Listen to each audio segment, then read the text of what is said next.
shacabka magaalada Takaba ee gobolka galbeedka maamulka Mandera ayaa maantay dibadbaxyo waaweyn ka dhigay magaalada kadib weerar hubeysan oo galabnimadii shalay lagu qaaday dad ku sugnaa ama la socdayba mooto oo mariyay wadada u dhaxaysa Takaba iyo Warguduud. weerarkaasi oo ahaa mid qorsheysan ayaa sababay dhimashada hal qof iyo dhaawac dad kale. mudaaharaadayaasha ayaa dawladda ugu baaqay in si dhaqso leh wax looga qabto amni darrada soo noqnoqotay si looga hortago in waxyeello dheeri ah ay soo gaarto shacabka deegaanka. sidoo kale xiisad amni oo cusub ayaa ka soo cusboonaatay dhowr tuulo oo hoos timaada ismaamulka Mandera, iyadoo dhowr qof ay dhaawacyo ka soo gaareen dagaallo iyo shaqaaqooyin dhacay shalay ilaa iyo xalay.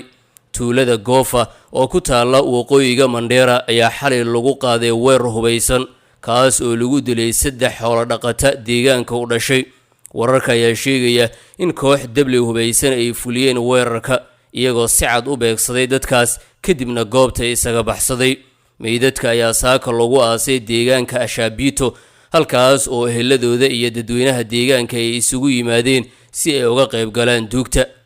dhinaca kalena hogaamiyaasha ismaamulka Mandera oo uu horkacayo gavanaha Maxamed Aadan Khaliif ayaa saaka si weyn loogu soo dhaweeyay magaalada Banisa iyaga oo bilaabaya kulamo nabadeed iyo olole wacyigelin bulsho oo ka dhici doona guud ahaan degmada Banisa. intaasi waxaa dheer magaalada Banisa waxaa sidoo kale laga hirgelin doonaa olole ballaaran oo codadka loogu ururinayo musharaxa xisbiga UDA ee doorashada ku celiska ee ka dhacayso deegaankaasi Banisa. haddaba qaar ka mid ah mas'uuliyiinta iyo madaxda laga soo doortay ismaamulkaasi Mandera ayaa baaq u diray shacabka. baaqaasi oo ah mid nabadeed iyada oo colaadan loo maleynayo ama la rumaysan yahay inay salka ku hayso aana qabiil. waxaan halkan ugu tacsiyeynayaa dad xali lagu laayay Gofa iyo zoonaheeda. waa arrin murugo leh, waa arrin laga qeyroodo qof muslim oo ka qeyroodo.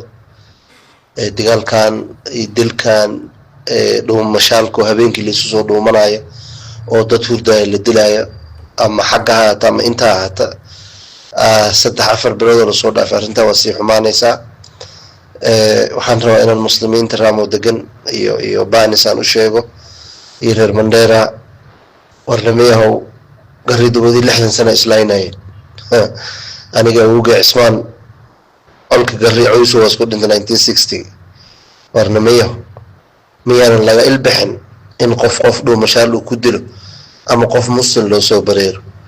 dagaalkan goorma joogsanaya, goorma islaynaysa qof muslim oo qof muslim dilayo mood intuu habeenimo u soo qaato. war dagaal ninka rag waa la aqaana, dagaal waa la isu cilaamsadaa. war waxa la bariyoon isu soo baxayna dhuumashaalka dadka lagu laaynayo waa ogtahay. kaasi waxa uu ahaa Cabdullaahi Calas oo ka mid ah madaxda ismaamulka Mandera. sidoo kale waxaa baaqaasi diray sanadkii hore ee Mandera Maxamed Maxamuud Mumad. inay maartay dad tashtaan la fariistaan la soo weydiiyo iyaga diyaar uma aha soo soo galeen saasa yani talada.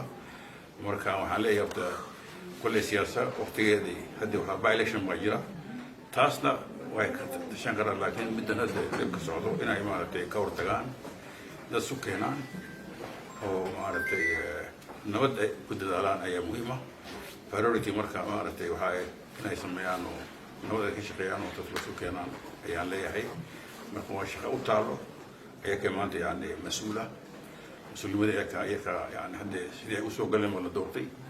marka waa inay maartay arrimahan kulay wax ka hadlana ma arkin inay shaqo dhigtaan dadweynaha inay arkaan way marka in dadka ay mas'uul u ah arrimaha maartay wax maartay ay kuwa priority ana hayna dantoda.